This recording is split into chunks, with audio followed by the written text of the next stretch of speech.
6월은 우리가 계속해서 말씀을 들었듯이 호국 보훈의 달입니다. 이 6월달이 되면 우리나라를 위해 헌신하고 희생한 분들을 기억하게 됩니다. 오늘 우리가 이렇게 자유롭게 예배를 드리고 또 평안한 일상을 살아갈 수 있는 것은 결코 당연한 일이 아닙니다. 수많은 순국 선열들과 호국 영령들의 그러한 희생 위에 세워진 바로 은혜입니다. 우리가 잘 알듯이 이번 주에 있을 6.25 전쟁, 한국 전쟁, 1950년 6월 25일 한국 전쟁이 일어났을 때 우리나라 대한민국은 존망의 위기에 놓여 있었습니다. 전쟁이 시작된 지 불과 3일 만에 서울이 함락되었습니다. 많은 국민들은 피난길에 올라야 했고 가족들은 생이별을 해야 했습니다. 국군은 계속해서 밀려서 내려왔고 낙동강 전선만 남게 되었습니다. 당시 많은 다른 나라의 외신들은 대한민국은 곧 사라질 것이다 라고 보도를 했습니다. 많은 사람들이 다 절망했습니다. 그러나 그때도 교회는 기도를 멈추지 않았습니다. 피난민들이 모여있던 부산의 교회마다 나라를 위한 기도가 이어졌습니다. 새벽마다 무릎 꿇고 하나님께 부르짖었습니다. 하나님, 이 민족을 살려 주옵소서. 하나님, 우리 대한민국을 살려 주옵소서. 교회마다 하나님 앞에 무릎 꿇고 기도했습니다. 위기의 순간 믿음의 사람들이 기도함으로 말미암아 하나님의 도우심으로 우리나라가 다시 회복될 수 있었던 것입니다. 이처럼 위기는 사람의 힘이 얼마나 연약한지를 우리들에게 보여줍니다.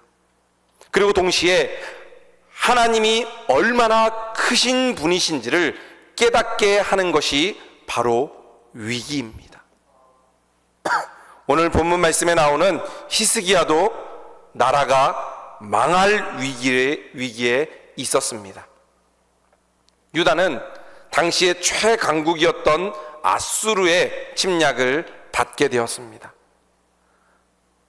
백성들이 모두 다 두려워했습니다.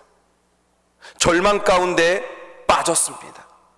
그러나 왕이었던 히스기야는 달랐습니다.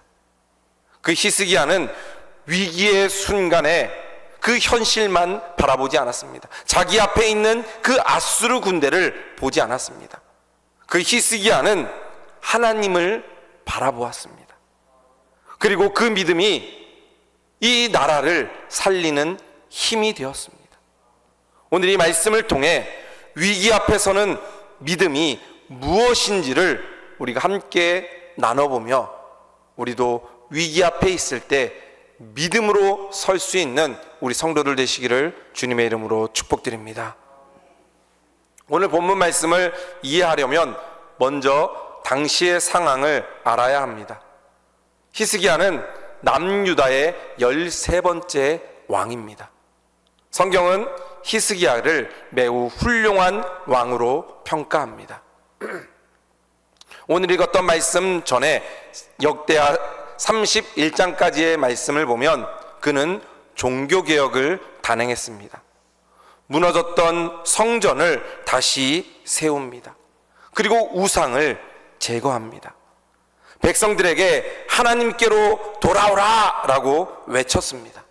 그리고 이 이스라엘 백성들의 가장 중요한 절기인 유월절을 회복시켰습니다.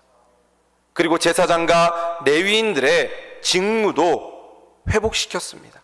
나라가 영적으로 새로워지기 시작했던 것입니다. 그런데 놀라운 말씀은 바로 오늘 본문 말씀 1절 말씀에 나옵니다. 1절 말씀에 이 모든 충성과 진실이 있은 후에라고 합니다. 이 말이 중요합니다. 히스기야가 하나님을 떠난 후가 아닙니다. 죄를 범한 후에 있었다라는 것이 아닙니다. 충성된 이후에 위기가 찾아왔습니다. 우리는 종종 위기가 찾아올 때 이렇게 생각합니다. 아니, 내가 열심히 믿었는데 왜 이런 어려움이 나에게 생깁니까?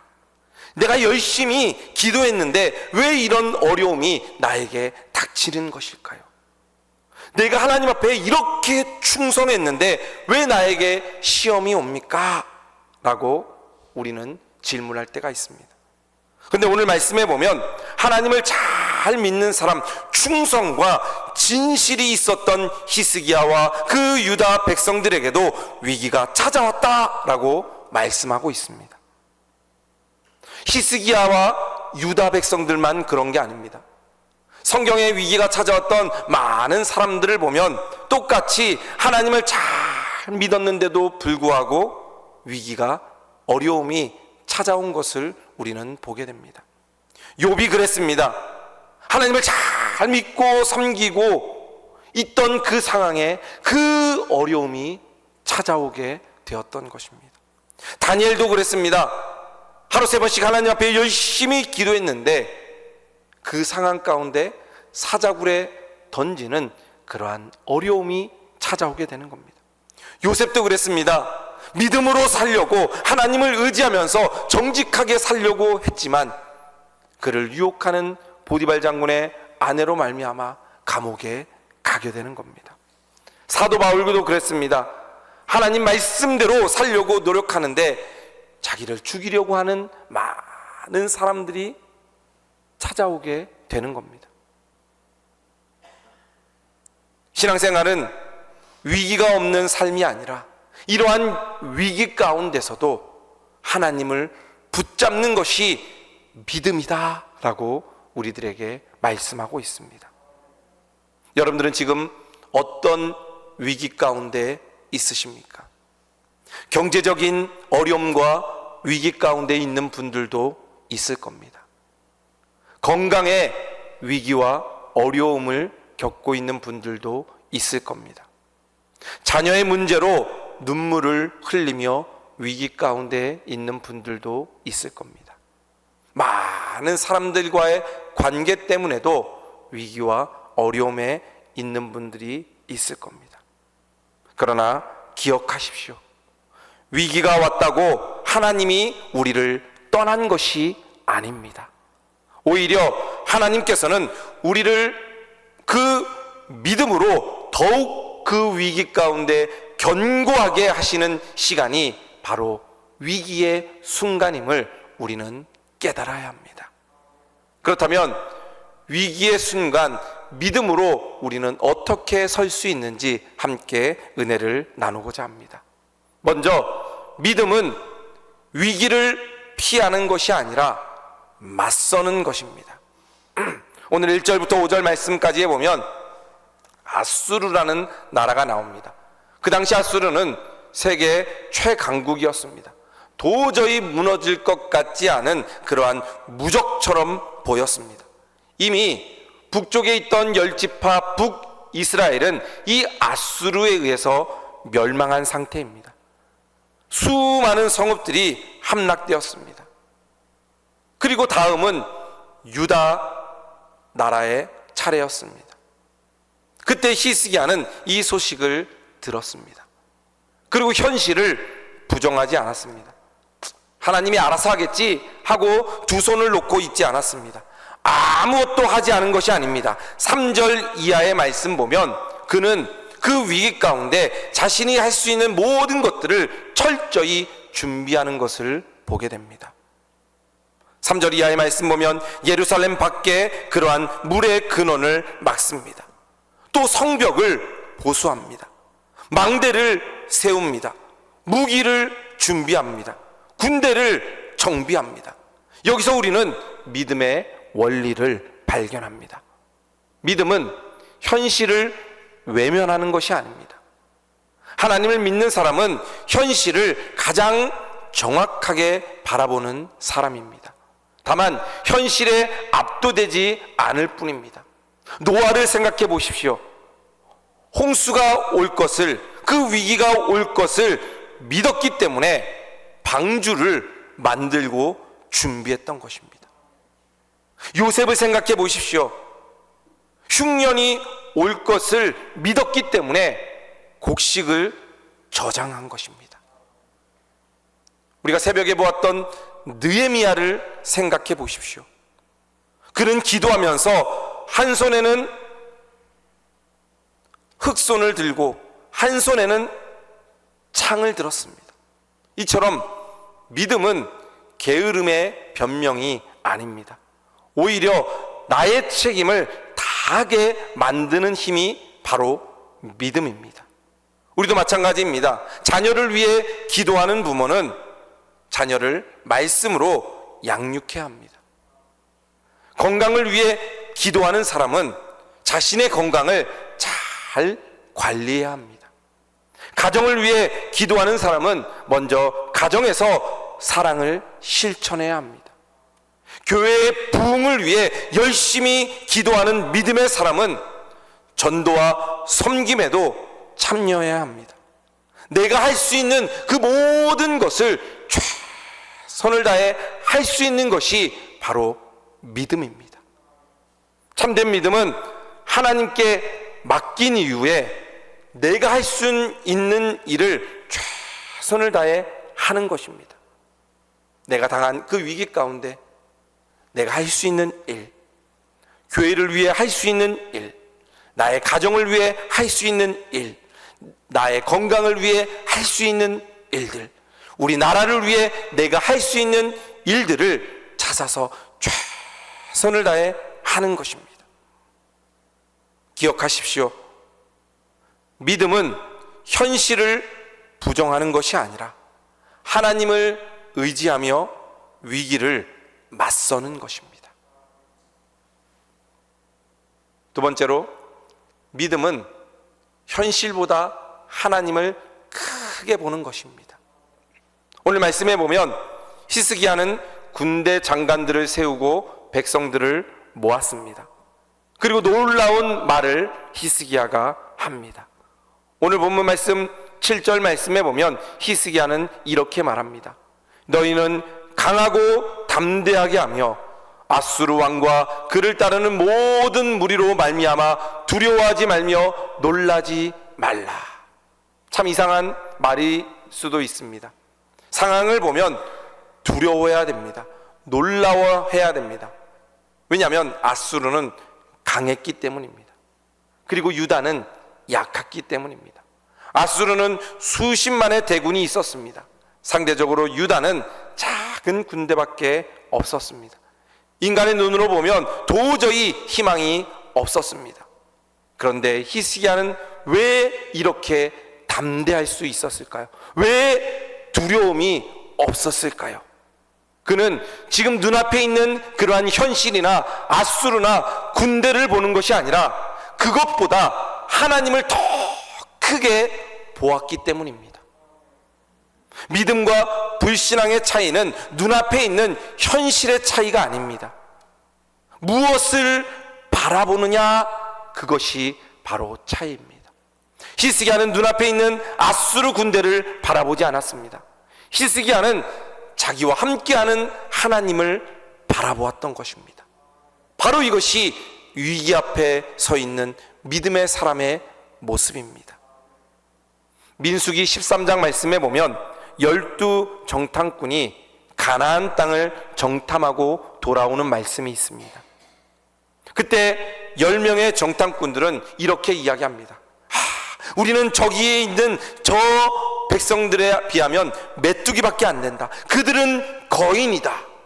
그들은 눈앞에 있는 문제를 바라보았던 것입니다. 그러나 여호수아와 갈렙은 달랐습니다. 그들은 자기와 함께하는 하나님을 보았습니다. 그래서 여호수아와 갈렙은 이렇게 이야기합니다. 그들은 우리의 먹이라. 옛날 성경에는 그들은 우리의 밥이다 라고 이야기합니다. 똑같은 땅을 바라보았습니다. 똑같은 그 땅의 거인들을 바라보았습니다. 그런데 결론은 다릅니다. 왜 그럽니까? 하나님을 바라보는 눈이 달랐기 때문입니다. 바로 믿음의 사람들은 위기의 순간에도 하나님을 바라볼 수 있어야 합니다. 다윗도 마찬가지였습니다. 눈앞에 블레셋 군대가 있고 눈앞에 자기보다 2배나 큰 골리앗이 있었습니다. 그런데 다윗은 두려워하지 않았습니다. 왜냐하면 다윗은 자신과 함께하는 하나님을 보았기 때문입니다. 그래서 담대했습니다. 골리앗은 다윗에게 문제가 아니었습니다. 왜냐하면 하나님 앞에 골리앗은 아무런 존재도 아니었기 때문입니다. 다윗은 하나님을 바라본 것입니다. 우리도 살다 보면 문제를 만납니다. 때로는 병원에서 좋지 않은 진단을 받을 때도 있습니다. 때로는 사업을 하면서 어려워질 수도 있습니다. 자녀가 부모의 마음을 아프게 할 때도 있습니다. 또 우리의 미래가 걱정될 수도 있습니다. 그때 사탄은 우리에게 끊임없이 문제만 보게 만듭니다. 거봐, 내가 안 된다 그랬지? 너는 끝났어. 너는 희망이 없어. 더 이상 안 돼. 라고 사탄은 우리에게 문제만 바라보게 합니다. 그러나 믿음은 그 문제를 부인하는 것이 아닙니다. 문제는 그대로 있습니다. 그러나 문제보다 크신 하나님을 바라보는 것이 바로 믿음입니다. 우리는 하나님이 홍해를 가르신 것도 알고 있습니다. 홍해바다가 있었습니다. 그러나 하나님 앞에 그 홍해바다는 아무런 문제가 아니었습니다. 이스라엘 백성들은 그 홍해바다를 건널 수 있었습니다. 왜냐하면 문제가 없었기 때문이 아니라 하나님이 그들과 함께 하셨기 때문입니다. 광야에서도 먹을 것이 없을 때 이스라엘 백성들은 하나님을 바라볼 때 하나님께서 만나와 메추라기를 내려주셨습니다. 광야에 먹을 것이 없는 것 문제였지만 그들은 문제를 바라본 것이 아니라 더 크신 하나님을 바라보았던 것입니다. 죽은 나사로 나흘이나 되었습니다. 많은 사람들은 죽은 지 나흘 되는 그 나사로만 바라보고 안 된다 생각했습니다. 그러나 예수님은 그 죽은 나사로를 살릴 수 있는 능력의 예수님이셨습니다. 하나님은 오늘도 살아계십니다. 그 하나님은 우리의 하나님이십니다. 믿음은 무엇을 바라보느냐, 그것이 문제입니다. 신앙생활엔 결국 하나님을 바라보는 것입니다. 마치 베드로가 물 위를 걸어가면서 예수님을 바라볼 것처럼 우리는 그 문제 위를 걸어가고 있지만 예수님을 바라볼 때 우리는 안전할 수 있습니다. 문제를 바라보면 두려움이 커지고 그 두려움에 빠지게 됩니다. 낙심하게 됩니다.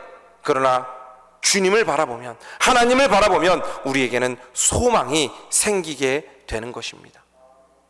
가장 먼저 할 일은 문제 앞에 쓰러지고 그 문제 앞에 무릎 꿇는 것이 아니라 하나님 앞에 무릎 꿇고 하나님을 바라보는 것입니다. 오늘 말씀해 보면 히스기야가 그렇게 했습니다. 아수르보다 하나님을 크게 보았습니다. 그래서 담대하게 히스기야는 외칠 수 있었습니다. 하나님을 바라보아라. 기억하십시오. 두려움은 문제를 크게 볼 때 생기고 믿음은 하나님을 크게 볼 때 생깁니다.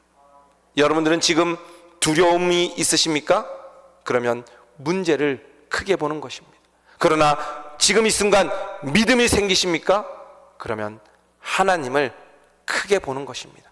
그것이 바로 위기 앞에 서는 믿음의 사람의 모습인 것입니다. 세 번째로, 믿음은 하나님이 함께 하신다는 확신에서 나옵니다. 이제 히스기야는 백성들에게 믿음의 가장 중요한 이유를 설명합니다. 바로 오늘 8절 말씀입니다. 8절 말씀에 보면 그와 함께하는 자는 육신의 팔이요 우리와 함께하는 이는 우리 하나님 여호와시라. 능히 우리를 도우시고 우리를 대신하여 싸우시리라. 이 말씀은 역대하 32장 전체 말씀의 핵심입니다.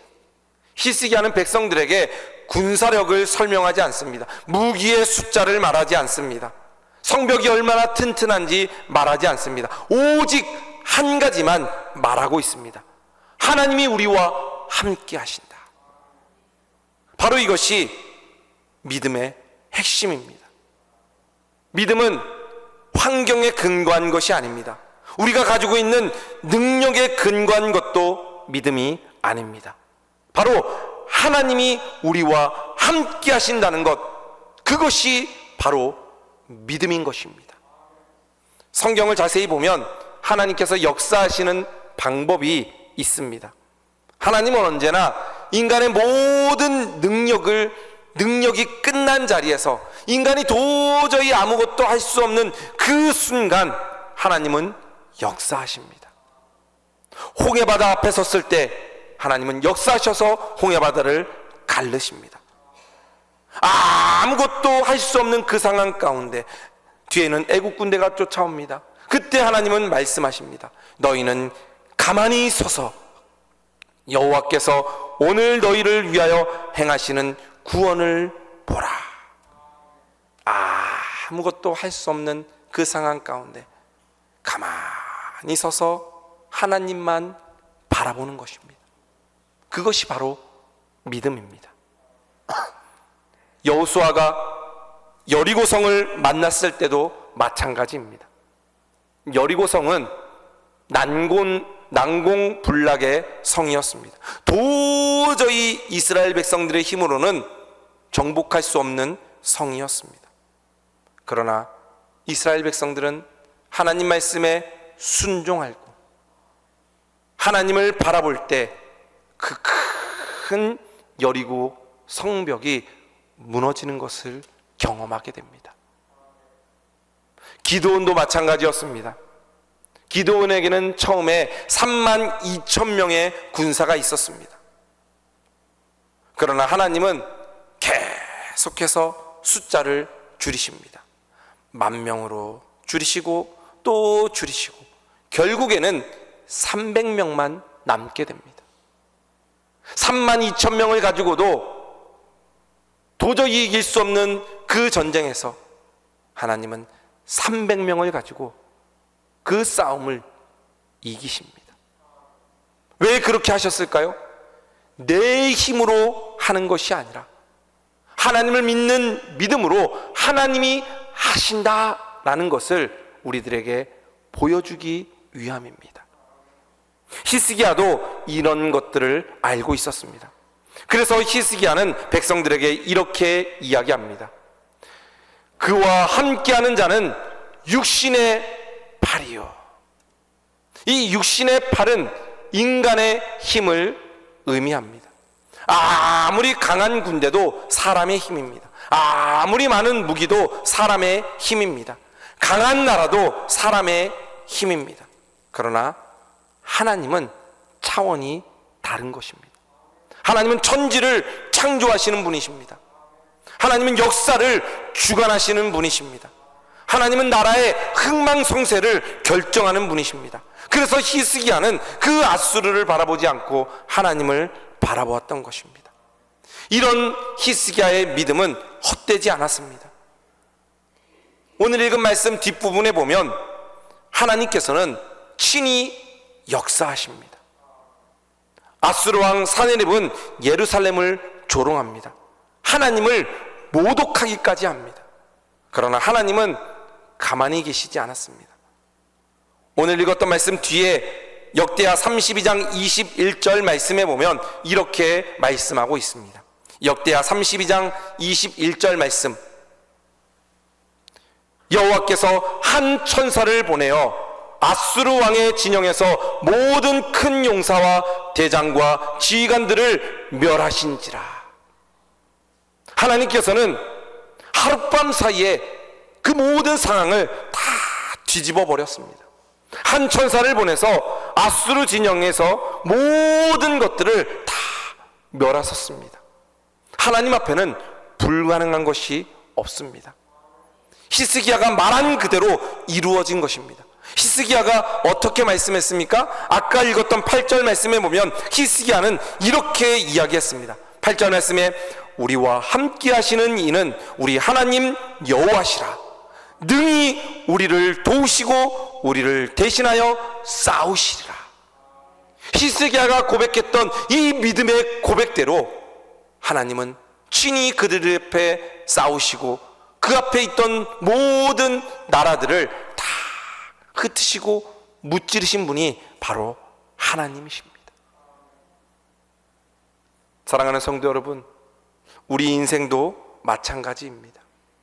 우리가 직접 싸워야 될 그러한 싸움이 있습니다. 그러나 결국 승리를 주시는 분은 하나님이십니다. 우리가 아무리 잘 싸워도 하나님이 우리와 함께 하시지 않으면 우리는 이길 수 없습니다. 그러나 우리는 힘이 없고 능력이 없을지라도, 싸울 힘이 없을지라도 하나님이 우리와 함께 하시면 하나님께서는 우리들에게 승리를 주실 줄로 믿습니다. 바로 이것이 믿음입니다. 우리는 노력할 수 있지만 길을 여시는 분은 하나님이십니다. 우리는 기도할 수 있지만 응답하시는 분은 하나님이십니다. 기억하십시오. 성도의 가장 큰 힘은 환경이 아니라 하나님이 함께 하신다는 확신입니다. 오늘 말씀을 정리하겠습니다. 오늘 히스기야를 통해 위기 앞에 서 있는 믿음이 무엇인지 우리는 살펴보았습니다. 믿음은 위기를 피하는 것이 아니라 맞서는 것입니다. 믿음은 현실보다 하나님을 크게 보는 것입니다. 믿음은 하나님이 함께 하신다는 확신에서 나오는 것입니다. 이것이 믿음의 본질입니다. 환경이 좋아서 믿는 것이 아닙니다. 문제가 없어서 믿는 것이 아닙니다. 하나님이 함께 하시기 때문에 믿는 것입니다. 우리의 삶 앞에서도 각자의 위기가 있습니다. 가정의 위기, 건강의 위기, 경제적인 위기, 신앙의 위기, 나라의 위기, 여러 위기가 있습니다. 그러나 그 어려움과 위기보다 크신 분이 바로 하나님이십니다. 아수르보다 크신 하나님이 함께 계셨던 것처럼